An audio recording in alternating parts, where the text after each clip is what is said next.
bad economic times.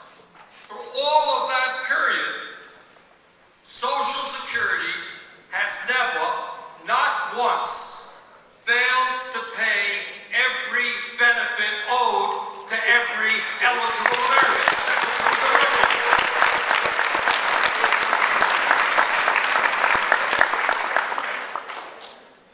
Now, there is some talk when you turn on the TV, it's not only Mr. Perry, but others who tell you Social Security is going bankrupt, Social Security is this, Social Security is that. So let's clear the air.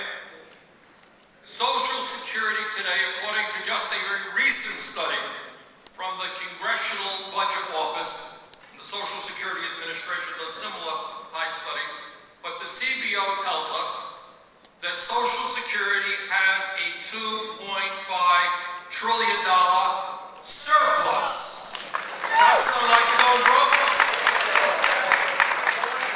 Social Security, according to the CBO, can pay out every benefit owed to every eligible American for the next 27 years.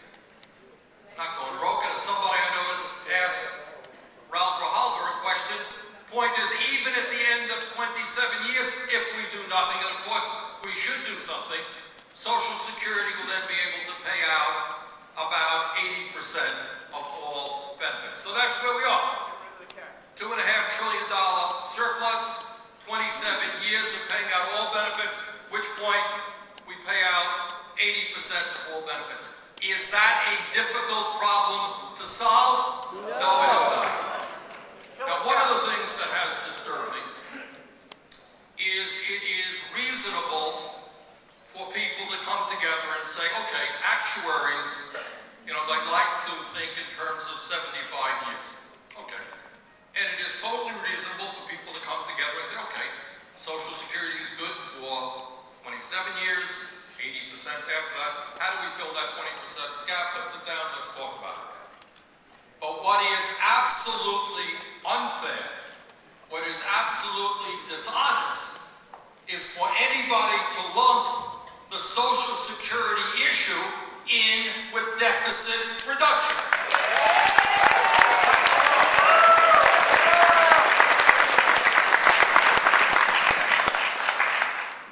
The deficit and the national debt that we are experiencing today was caused by 2 wars unpaid for, caused by tax breaks for billionaires and millionaires unpaid for, caused by a Medicare Part D prescription drug program written by the insurance companies, and caused by a recession that has took place as a result of the greed and thievery of Wall Street.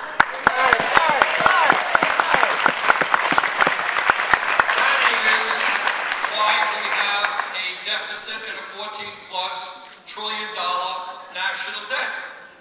And in the middle of all of that, Social Security has not contributed 5 cents to the national debt. So we can talk about how we make Social Security strong for 75 years, but it is wrong to talk about it within the context of deficit reduction. And that is why I have done everything I can and will continue to do everything that I can to make sure that this super committee not cut Social Security, not cut Medicare.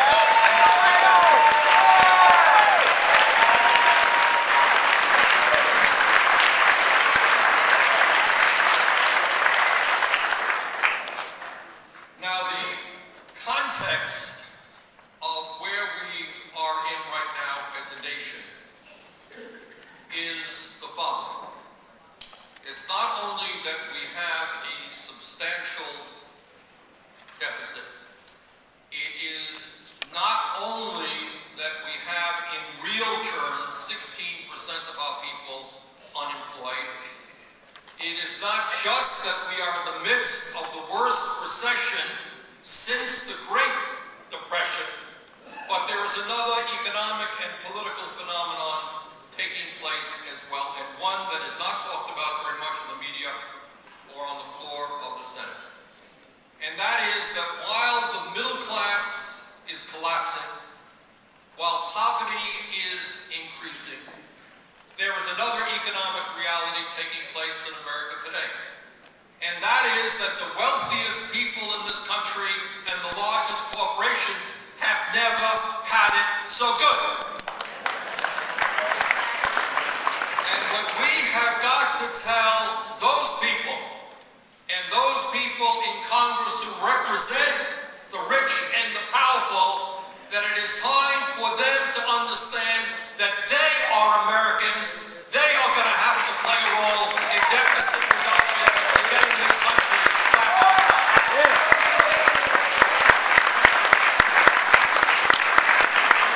I voted against the deficit reduction bill. Good for you. And I did that because I thought, A, it was immoral to make trillions of dollars in cuts on the needs of working families, the elderly, the children, and the sick, and not have the wealthiest people in this country or the largest corporations paying 1 penny toward deficit reduction.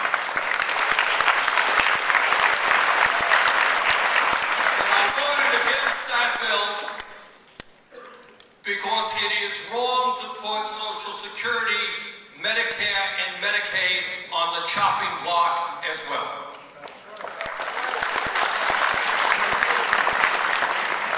So what do we have to do? Right now, as a nation, both from a moral and economic perspective, as well as a deficit reduction perspective, what we need to do now is to create the millions and millions of jobs that our working people need. And we can do it. In my state of Vermont, and I suspect wherever you come from, our infrastructure is collapsing. That is our roads, bridges, water systems, rail systems, our schools. We can put millions of people back to work rebuilding our infrastructure. And when you put people to work, instead of collecting unemployment and food stamps, they're getting a paycheck, they're paying taxes, that helps us lower the deficit. But second of all, in the midst of this terrible recession, where so many people are hurting, where as a result of Wall Street greed, people have lost their homes, they've lost their life savings, they've lost everything that they have worked for. In the middle of that reality, the last thing that you want to do when 50 million people in our country have no health insurance right now, the last thing you want to do when people are so vulnerable, are so hurting, is to attack the social safety net. And I have to tell you that in that regard, I speak as a long-serving independent in American congressional history, I am disappointed at the President of the United States. I have to tell you that. When the President of the United States, Barack Obama, ran for office, he told us that unlike John McCain, he would not cut Social Security. I want the President to keep that campaign promise today.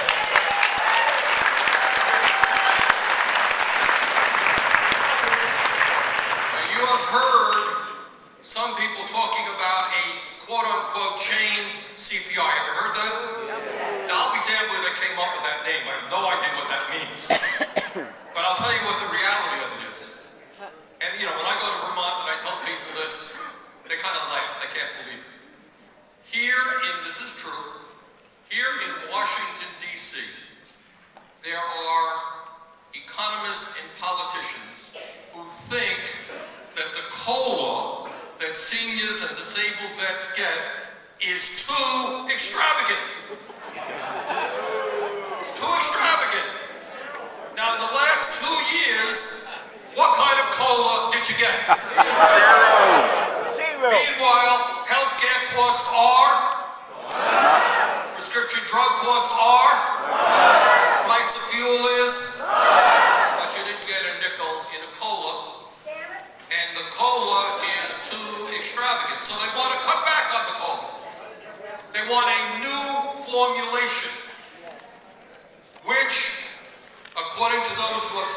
studied it would mean this. If you're 65 today, when you become 75, you will lose about the average person would lose about $560 a year. And when that 65-year-old person today is 85 in 20 years, 85, sick, vulnerable, hurting, lose $1,000 a year. Can you imagine trying to balance the budget on an 85-year-old person living on $15,000 or $16,000 a year? That is wrong, wrong, wrong. So this is what we've got to do, and this is where I need your help big time. I have introduced, along now with 4 other senators, legislation that will end the discussion about Social Security, because we're going to make it strong for the next 75 years. And this is how we do it. What we say is that right now, you're making $50,000 a year. You pay your FICA tax, you pay your payroll tax on 6.2% of that $50,000. If you make $106,000, same thing, pay 100%. But if you make $1 million, you only pay that 6.2 on the first 106,000. So we are saying, starting at $250,000 a year, we want people to pay the 6.2% on all of their income.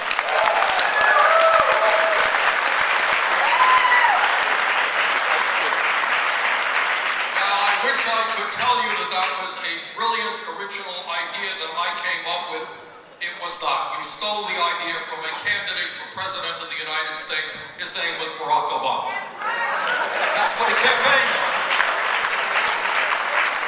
So, Mr. President, that was a great campaign promise. Let's work together to make sure that promise goes into law.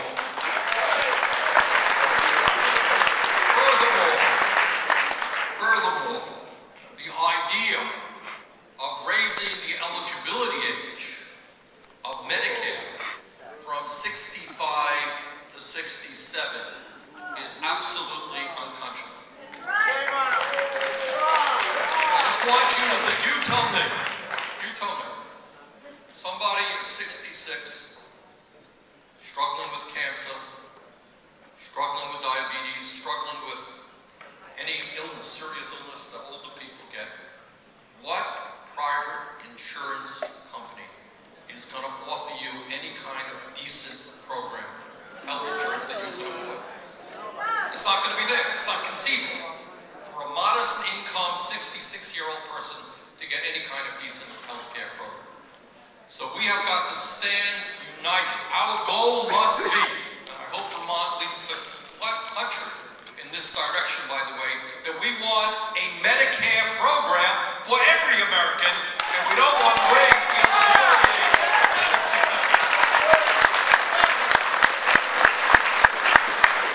And when we have 50 million people without any health insurance today, we damn well do not want to cut Medicaid and throw children and working people off of Medicaid. So let me just conclude by saying this. Everything that I have told you, every idea that I have expressed to you, is supported by a strong majority of the American people. The American people understand that the wealthiest people are doing phenomenally well.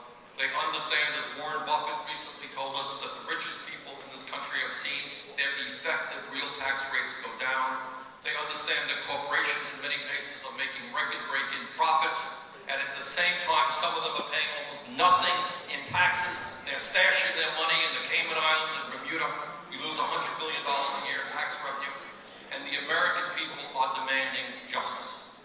And what you are here today, the message that you are here today to deliver to your senators and to your members of Congress is just that. This is a great nation that is hurting today.